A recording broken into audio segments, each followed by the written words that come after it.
Well, this guy came in and he said he had told a guy, an editor, well, let me put it this, I hate to go back over the whole thing. I'll try to shorten it. A journalism professor down in North Carolina had a guy come to him and said he was a cellmate of Jimmy Hoffa and he knew where the body was. This was what year? 75, I think. And Jimmy had already disappeared, of course. Yeah, we had done much of the story. Morley had done, I worked with Morley in those days, mostly on the stories, had done Mickey Cohn, the former reformed gangster and gunslinger, to put it mildly. And Mickey Cohn said, Morley, Jimmy is dead in the interview. And Morley said, how do you know that? He said, Morley, I'm telling you, he's dead. Don't ask any more questions. I know. So we assumed that he knew. So we had that, and I had Mrs. Hoff and all that. But here, all of a sudden, and I was down in Washington trying to get Fitzsimmons, head of the Teamsters, to come on the program, that is to be filmed for a part of the program. And couldn't get Fitzsimmons. I'd been promised, and then they turned me back. So I called New York. I said, I'm down here trying to get Fitzsimmons. And Hewitt said, listen, we got the guy who was Jimmy Hoffa's cellmate at Lewisburg, and he is going to take us to where Jimmy is buried, where the body is buried. I said, well, look, let me call one or two guys, Charles Ashman, who was an expert on Jimmy, just to find out if this guy ever was a cellmate of... No, we can't give the story to anybody else. This was the quintessential Hewitt. He had the scoop of the century, where Jimmy Hoffa was buried. You know, every story that comes along is the scoop of the century. That was that week's scoop of the century. So I said, oh, Christ. And I think Morley got on the phone at that time or the next day, and he says, and listen, don't be a wise guy, you know. This guy is really dangerous, so just listen to what he had to say. He had told the journalism professor, and the journalism professor had tried to sell the story to the Harper's or Atlantic Monthly up there, Lewis Lapham? Lapham. And Lapham had met Don at a dinner and said, I got a hell of a story, but I'm a magazine. I can't handle this, and it's going to break before. Maybe you might want to see him. The guy says he's got the guy who knows where Hoffa's buried. Hewitt was always open to good stories. Bring him around. And they brought him around, and he convinced Hewitt and Morley, I guess, that he did know where the body was buried. He had been a cellmate. He remembered how he had held steaks that were brought in surreptitiously up to the bulb where they were able to steam the steak, and they had steaks together. And he had his .357 Magnum in the hotel under the bedroom that is beautiful, and he kissed it symbolically. And he comes in, and I've never seen a more threatening thug in my life. And all the staff is surrounding, is sitting there in Hewitt's office. And Hewitt says, how would anybody know what was it you would do to convince people that you knew what you were talking about? And Medlin, his name, Chuck Medlin, gets up.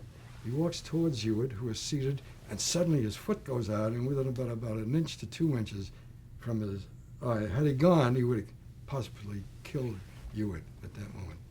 Everybody is scared to death. Grown men and children are weeping. So he wanted 10,000, and Hewitt sent me around, I think it was the next day, to Salant. Now, my own position was never buy any kind of news like that. You're buying it pig in a poke. You can hire a guy as a consultant because he's written a book on a subject and he knows more than anybody else. This guy's just telling us that he's a cellmate, former cellmate. The next day, Hewitt sends me around to Salant. Go get the money from Salant, the president. Salant's got the money laid out on the table. And he said, are we doing the right thing? I said, no, I don't think so. For two reasons. One, I wouldn't pay him anything. And the other reason is we don't know anything about this guy. but we were all terrorized by him. We were all paralyzed by him. And looking back over the time, I hate him for that. He made us fearful to think. We're afraid to think. Now, our own CBS crime reporter, Borgen, Chris Borgen, who, when he heard the story, laughed. You know, he was a detective on the New York Police Force.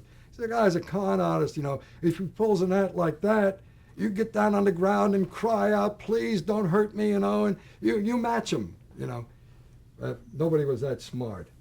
So the crew, headed by a woman, which is another thing I'm worried about. What do we get into trouble? You know, we got a woman cameraman, and she's going to get into trouble. She probably would have handled herself better than the rest of us, Reese, of course.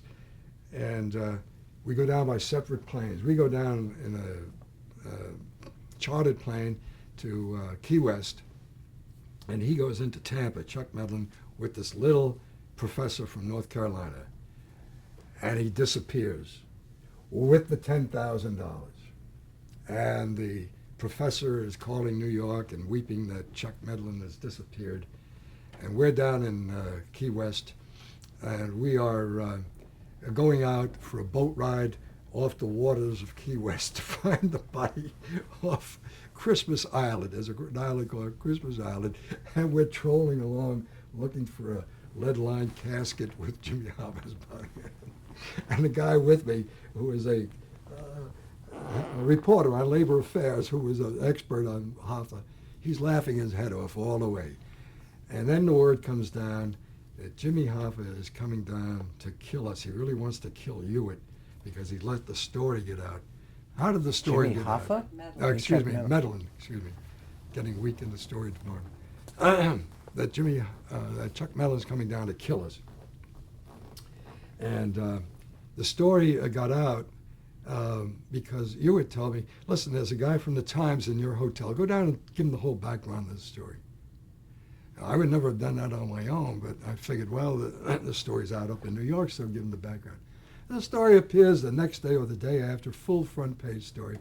We are the laughing stock of the business. Shirley tells me that Sandy Van Oka passes by when she was working with McNeil Lehrer and said, where's Joe today? What's Joe doing today? You know, giving her the needle.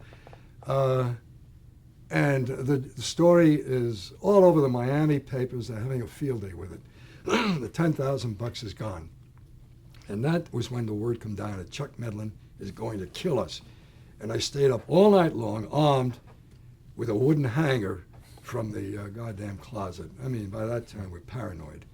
And we're up in the morning. Hewitt tells us, go to Miami, go see the FBI guys, and tell them the details of the story. We're going to try to get our money back. Never did, I assume. I don't know. We leave at about 5, 6 in the morning, travel all the way, racing from the devil, and get to the FBI thing, and we unburden ourselves.